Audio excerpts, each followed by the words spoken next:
Olá, eu sou Camila Lima e esse é o Fala Doutor, uma reportagem multimídia produzida pelo jornal A Tribuna. Nesta edição, vamos conversar sobre a agorafobia, um tipo de transtorno de ansiedade. E quem vai falar sobre o assunto é o psiquiatra Jairo Navarro. Olá, doutor, seja bem-vindo ao nosso estúdio. E aí, Camila, eu que agradeço o convite de vocês. Então, vamos falar um pouquinho sobre esse transtorno. E para começar, doutor, eu queria que você me explicasse o que seria a agorafobia. Então, a agorafobia, né, é uma palavra grega que define o medo por lugares abertos, lugares com muitas pessoas. A ágora era um local nas cidades gregas, e a ágora de Atenas ela ficou muito conhecida e entrou para a história como um local onde as pessoas se encontravam, conversavam sobre política, onde a democracia ateniense, ela era exercida diretamente. E por ser um local de muitas pessoas, muito trânsito de pessoas, existiam mercados dentro da ágora, né, nas proximidades, funcionavam tribunais da cidade de Atenas em volta dessa área, e era um local muito conhecido por ser um local de aglomeração. Algumas pessoas elas têm esse transtorno de ansiedade, que é a agorafobia. É justamente o medo de locais semelhantes à ágora. Mercados, shoppings, locais com muita gente. Né? Então a pessoa acaba tendo os prejuízos por ter medo de ir até esses locais. Né? Tem uma causa definida para o aparecimento ou algum público que seja mais suscetível a esse tipo de transtorno? Camila, a gente, quando fala de transtornos mentais, a gente não tem uma única causa. Os transtornos mentais, sem exceção, todos eles têm origem multifatorial. Então a gente tem desde componentes genéticos até componentes ambientais que levam a pessoa a ter o adoecimento. É lógico que a pessoa ter uma predisposição não quer dizer que ela vai desenvolver o transtorno, né? Longe disso. Mas ela precisa, para poder desenvolver a agorafobia, ela precisa ter uma genética suscetível. Essa genética é o que comanda as áreas do medo cerebral. Né? Então você tem estruturas no cérebro que são responsáveis pela preservação. Então a gente acaba tendo reações de medo, reações de luta e fuga. A gente observa a agorafobia ocorrendo muitas vezes em profissões mais estressantes. Né? Hoje, por exemplo, a gente tem visto acontecer muito com professores, pessoas que trabalham em transporte público, policiais, as pessoas que trabalham com saúde, a gente tem visto também. Mas pode ocorrer com qualquer pessoa, independente da profissão, independente da idade. A gente tem crianças bem pequenas que têm transtorno de pânico, têm agorafobia e pode ocorrer até mesmo em idoso. Então, a gente não tem um perfil específico. Né? Qualquer um é suscetível a ter o problema. E é um transtorno que tem se tornado comum? Mais pessoas têm apresentado? A gente tem observado um crescimento, né, não só da agorafobia, né, do transtorno de pânico, mas o crescimento dos transtornos mentais em geral. Depois da pandemia, a gente tem visto um aumento disso, principalmente com aquela questão bem no início, né, 2020, 2021, de evitar lugar com muita gente, evitar aglomeração. A gente percebeu um aumento da incidência de agorafobia também, de transtorno de pânico. A gente tem uma pergunta aqui de uma leitora, a Samira Reboli pergunta assim: o que pode desencadear uns sintomas da agorafobia? Por que ela faz essa pergunta? Porque ela, por exemplo, disse que toda vez que ela observa que alguém está olhando para ela, ou ela pensa que alguém está olhando, ela começa a tremer muito, né? Sente as mãos suando, tem muita tremedeira. Isso poderia ser um sintoma? Poderia. O que acontece com a agorafobia é que ela normalmente ocorre junto com o transtorno de pânico. Então, acho que é interessante a gente falar um pouquinho do transtorno de pânico para tentar entender também a agorafobia. Né? O transtorno de pânico, primeiro ele ocorre com os ataques de pânico, que são aqueles episódios de ansiedade muito intensa. A pessoa tem um medo muito grande, sensação de que pode morrer a qualquer momento, sensação de que ela não está no corpo dela, que ela não está no ambiente dela, uma sensação de estranheza. E junto com isso vem muito sintoma ansioso e sintomas intensos, num curto período de tempo. Então, além dela ter a sensação de medo, ela acaba tendo muita taquicardia, pode ter alteração gastrointestinal, né? Então pode ter náusea, vômito durante o ataque de pânico, diarreia durante o ataque de pânico, esse tremor, né, que que a moça falou, né? Ficar tremendo, suando, sentir que, né, essa sudorese fria na mão, tremor de extremidade, pode dar dor de cabeça na hora, taquicardia, falta de ar. E aí o ataque de pânico ele dura de alguns minutos até, em média, 30, 60 minutos, assim, no máximo, né? Raramente passa disso. Normalmente é um tempo relativamente curto. E de uma ansiedade muito intensa, ali. Os sintomas são muito intensos, é um sofrimento muito grande. Quando a pessoa ela passa a ter os ataques de pânico recorrentes, e um detalhe, os ataques de pânico normalmente eles não são esperados, podem ocorrer a qualquer momento. Quando ela passa a ter essa recorrência dos ataques de pânico, ela começa a ter uma preocupação de ter os ataques, é o que a gente chama de ansiedade antecipatória, ela começa a ter medo de passar mal. E aí, como ela começa a ter o medo de passar mal, ela passa a ter uma ansiedade, uma preocupação constante. E aí, de vez em quando, vem o ataque. Como ela começa a ter medo do ataque de pânico e começa a ter essa preocupação, esse medo e os ataques ocorrendo, ela começa a evitar determinadas situações, que a gente chama de esquiva fóbica. Ela começa a fugir de situações que podem em que ela pode muitas vezes passar mal e não ter uma ajuda, ou passar mal e passar por um constrangimento. Começa a ter medo de passar por esse problema de ter o ataque de pânico no momento em que ela passaria por uma situação constrangedora ou que ela também não pudesse ter uma ajuda, né? Então é muito comum pessoas com transtorno de pânico e a agorafobia começar a andar com pessoas conhecidas, né? Ela não vai sozinha, ela vai acompanhada. Existem casos da pessoa ter só agorafobia? Existe, mas é muito raro. O normal nosso é o transtorno de pânico, sendo mais desencadeado nesses locais. Então ela evita e fica, a gente acaba classificando como transtorno de pânico com a agorafobia. Mas tecnicamente pode existir a agorafobia isolada, né? A pessoa não tem ataque de pânico, ela não tem o transtorno do pânico, mas ela também sente os sintomas de ansiedade nesses locais. E essas pessoas, então, elas também podem se isolar mais por conta desse pânico, ou ficar mais isolada? Com certeza. O grande problema do pânico claro, o ataque de pânico é péssimo, é horroroso. A pessoa que já teve. E um detalhe, a pessoa pode ter um ataque de pânico e não configurar um transtorno de pânico também. É uma coisa importante, né? Algumas fobias específicas, a pessoa pode ter um ataque de pânico. A pessoa pode ter um ataque de pânico, por exemplo, em situações de extrema emoção. Um velório, uma festa, pode acontecer. Não necessariamente vira um transtorno, né? Muitas vezes isso não cronifica. Na hora que cronifica, a gente chama de transtorno. Só que o ataque de pânico ele não é o único problema. Porque o ataque de pânico ele é ruim, os sintomas são muito ruins. É muito ruim ter o ataque de pânico, mas ele é autolimitado. A pessoa ela não tem um risco de vida pelo ataque de pânico. Então, quando a pessoa entende que aquilo vai passar, que é um momento, que daqui a uns minutos eu acabo não tendo mais sintoma, tende até a diminuir os ataques, eles até ficam mais leves ou muitas vezes eles espaçam. A psicoeducação acaba sendo uma forma de tratamento também do transtorno de pânico por conta disso. Só que vai além, né? Então esse isolamento, esse prejuízo, a pessoa fica menos produtiva. Você imagina, se você não vai em um local que tem muita gente, como é que você vai sair com seus amigos? Como é que você vai numa praia? Como é que você vai numa festa? Você acaba reduzindo o seu repertório social, você fica muito restrito à sua casa. Então, a tendência no médio e longo prazo é a pessoa que tem ou agorafobia, ou transtorno de pânico, ou agorafobia, acabar não tendo tanto contato com os amigos, acabar não tendo uma vida social como tinha antes por conta dessa evitação, né? E aí você acaba predispondo a outros problemas, né? Não é incomum a gente ver, por exemplo, a pessoa com transtorno de pânico e evoluir, por exemplo, com um quadro depressivo no médio prazo.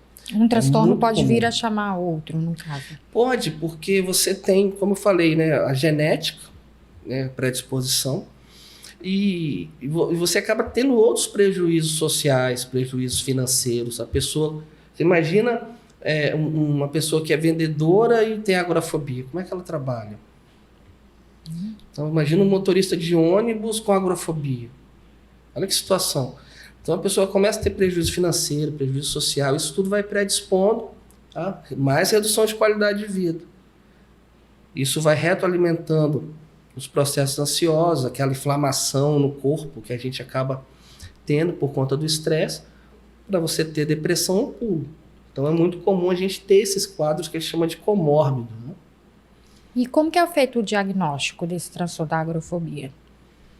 Os transtornos mentais, em essência, eles têm um diagnóstico feito por um meio clínico. Então a gente avalia, o psiquiatra, né, o médico psiquiatra, ele avalia a pessoa e aí ele dá o diagnóstico diante de um conjunto de sintomas, né? Então você tem uma síndrome fóbica, por exemplo, no caso do transtorno de pânico, né?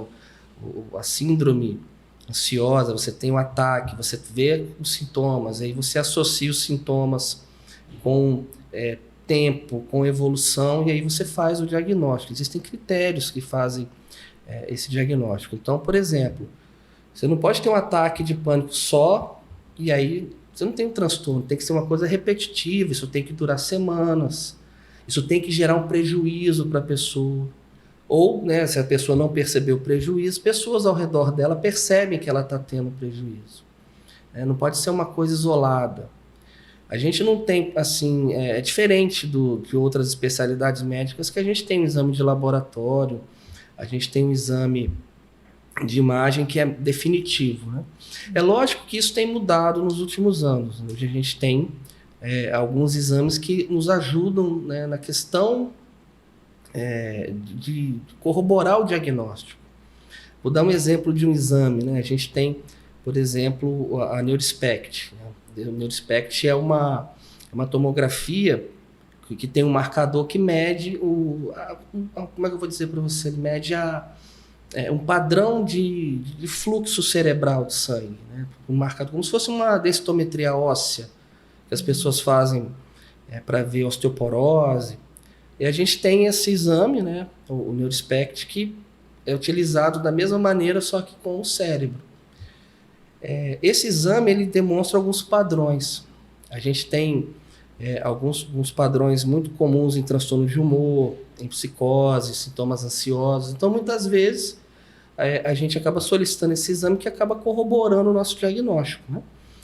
Agora, não é um exame que a gente, né, solicita para todo mundo, porque ele é só um exame acessório. Ele não é um exame, por exemplo, dá um exemplo, aqui a gente está em dúvida se a pessoa tem ou não anemia, você faz um hemograma, você quantificou hemoglobina, então você tem ali anemia ou não. Ele não é bem assim. Muitas vezes a gente solicita o exame, ele vem com um padrão alterado, diferente, ou ele vem normal, por exemplo, sem nenhuma, como é que eu vou dizer, sem nenhuma assim, especificidade ali. E muitas vezes a gente vê o contrário, né? A pessoa já está bem e aparece no exame uma determinada alteração. Pode ocorrer. Então, ele é muito mais acessório. A rigor, a gente não tem ainda exame específico. Estou em dúvida, vou lá, vou fazer um exame. A gente não Mas tem pelos ainda. Sintomas mesmo que a pessoa apresenta. Ainda é um diagnóstico clínico. Né? E tem um tratamento? É possível ficar curado? Isso é uma outra coisa interessante. Transtornos mentais, assim como qualquer doença crônica, a gente não fala de cura, né? A gente fala de controle. Então, por exemplo, vou pegar um exemplo para as pessoas entenderem, né? Se a pessoa tem diabetes, ela pode usar o medicamento, ela pode perder peso, e muitas vezes ela não vai ter mais o sintoma, ela vai ficar com a glicemia adequada. Ela não está curada do diabetes, diabetes não tem cura. Mas ela vive normalmente. Ela está com controle absoluto. Mas e se ela, por exemplo, perder peso, diminuir, por exemplo, fica até sem medicamento? Ela curou? Ainda não. Ela está controlada sem medicamento. Porque o medicamento, a gente precisa lembrar que é uma forma de tratar, não é a única forma de tratamento. Então, a pessoa que tem diabetes, ela pode ficar sem remédio, mas ela vai ter que fazer a dieta dela, vai ter que cuidar do peso, então ela vai ter a doença pro resto da vida. A doença não vai se manifestar mais. Mas se ela parar o tratamento, se ela descuidar, pode voltar. É a mesma coisa com qualquer transtorno mental. A gente não fala de cura, a gente fala de remissão. Então, você pode ter Pessoas que têm um transtorno de pânico hoje fazem o tratamento. Muitas vezes, com o tempo, elas ficam sem medicamento, já não precisam mais de psicoterapia e passam o resto da vida sem ter nenhum outro ataque de pânico. Então pode ocorrer. Na prática, é como se fosse uma cura. Mas a gente não fala de cura para tratar de doença crônica. Mas o mais importante é que com o tratamento você consegue melhorar 100%. Então a pessoa que sofre de pânico, tem agorafobia ou qualquer outro transtorno mental, se ela fizer o tratamento do modo adequado, com a equipe certa, com os profissionais certos, ela vai melhorar. Ela vai retomar a qualidade de vida dela. O tratamento hoje ele não é curto. Isso aí é realmente também um problema, né? Acaba sendo uma questão impeditiva para a gente. O tratamento dura meses, às vezes mais de um ano. E a pessoa às vezes tomar um medicamento, fazer sessão de psicoterapia por mais de um ano é puxado realmente, né? Você tem o gasto financeiro, você tem o ato de tomar o medicamento todo dia, de ir à sessão. E realmente é cansativo muitas vezes, é difícil. Mas se fizer, a gente tem uma melhora completa. Eu tenho um paciente, por exemplo, que tá sem uso de medicamento há anos, só acompanhando e observação, nunca mais tiveram pânico. Tem casos também de pessoas que fizeram o tratamento, interromperam, né? A gente interrompeu o uso de medicamento e alguns anos depois voltou a ter o pânico. A gente volta ao tratamento e a pessoa volta a ter uma vida normal. E tem casos de pessoas que, às vezes, dependendo da situação, a gente mantém o medicamento por um tempo mais prolongado. Então, com o tratamento é possível ter uma qualidade de vida, voltar a se socializar? Eu falo que não é só possível, né? É uma certeza. É lógico que você tem casos que demora mais tempo. Existem casos de pessoas que, né, na própria literatura médica a gente vê isso, né? Pessoas que não respondem a nenhum tratamento. É descrito isso, mas isso é raríssimo, é muito raro. Eu falo que eu estou tentando lembrar de alguém que começou um tratamento para pânico, para agorafobia e não melhorou. Eu não consigo lembrar agora. Não consigo mesmo. É lógico que tem aqueles casos um pouquinho mais difíceis, né? E normalmente os casos mais difíceis é mais uma questão de ou tolerância ao remédio, né? Às vezes ela começa um medicamento, tem muito efeito colateral, o que é raro também. Tá? Os medicamentos psicotrópicos, eles são muito seguros. Isso é uma outra coisa que é bom a gente até esclarecer. As pessoas têm muito medo. Porque as pessoas têm né? Aquele receio, eu vou ficar tomando remédio. Tarja preta. Tarja preta. E tinha aquela questão de tratar a psiquiatria, né? Para doido, essas, né? Todo esse... E assim, eu não tiro a razão também das pessoas, né? Nada surge ao acaso. Realmente a psiquiatria tinha um tratamento bem complicado. É lógico que a gente nem fala do transtorno de pânico, porque isso nem era tratável, né? Há 100, 200 anos a gente nem tinha como tratar isso. Agora, o tratamento que foi dado para as psicoses, para a esquizofrenia, a questão dos manicômios, realmente fez surgir um estigma muito grande. Aquela questão da própria eletroconvulsoterapia sendo usada indiscriminadamente há muitas décadas. Hoje isso não existe mais, tá? Hoje não existe manicômio mais. A eletroconvulsoterapia ela é um procedimento médico com uma boa eficácia, só que ele é feito de uma maneira completamente diferente, que era feita há 50, 70, 80 anos. É feito em hospital, com sedação, anestesia. É completamente diferente. Então, a psiquiatria que a gente faz hoje completamente... É outra psiquiatria comparada ao que era 100, 150 anos. Não dá nem para comparar. E a pessoa, muitas vezes, ele tem esse estigma do medicamento. Eu ir no psiquiatra, quer dizer que eu tô doido, que eu perdi a sanidade. Não é isso. Não é isso. Os psicotrópicos, eles têm uma segurança enorme. Eu até brinco com os meus pacientes, né? Você usar um antidepressivo moderno é muito mais seguro que você tomar dipirona, por exemplo. Eu nunca vi alergia a antidepressivo. Eu nunca vi, no uso adequado, obviamente, né? Eu nunca vi lesão, fígado, rim, nada. Diferente de anti-inflamatório, que a gente vê casos de insuficiência renal, paracetamol em excesso. A segurança é enorme. É lógico que, como qualquer tratamento médico, tem que ir ao especialista, né? Se você Não sair utilizar... se automedicando, É tomando lógico, o que o né? vizinho, o colega É indicou. igual eu falo, se você usar o paracetamol da maneira adequada, você não vai ter insuficiência hepática. Seu fígado não vai ficar com lesão. Se você usar um antidepressivo da maneira adequada, você também não vai ter problema nenhum.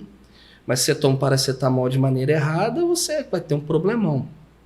É lógico que a segurança dos psicotrópicos acaba sendo maior também, eles são muito específicos.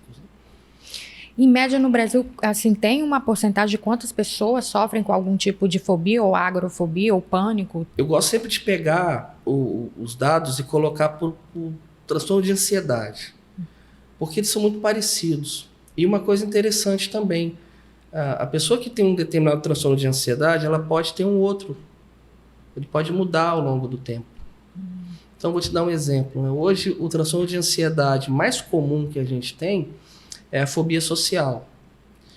Seria aquela dificuldade, aquela ansiedade extrema da pessoa falar em público, se apresentar diante de outras pessoas, né?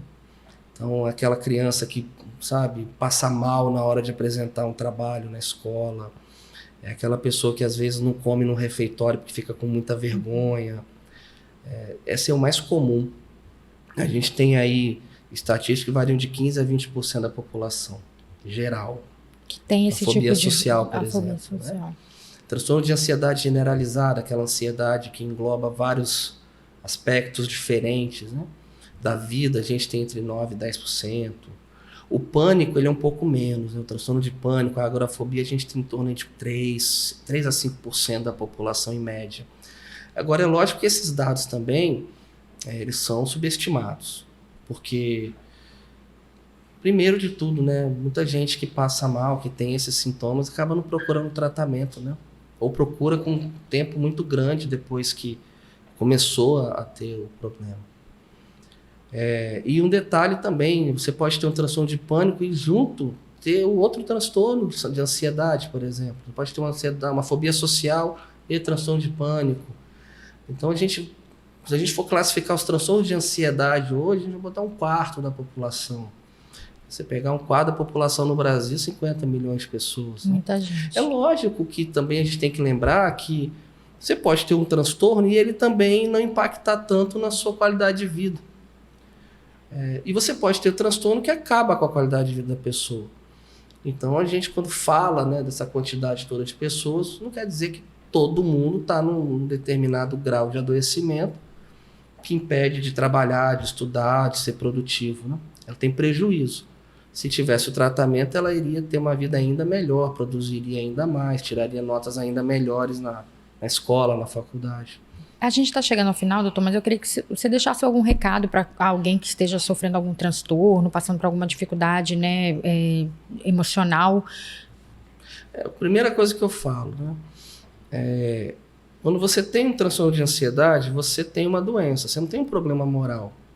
Não é uma questão religiosa, não é que a pessoa é mal agradecida diante de tudo que tem, igual muita gente fica falando, né?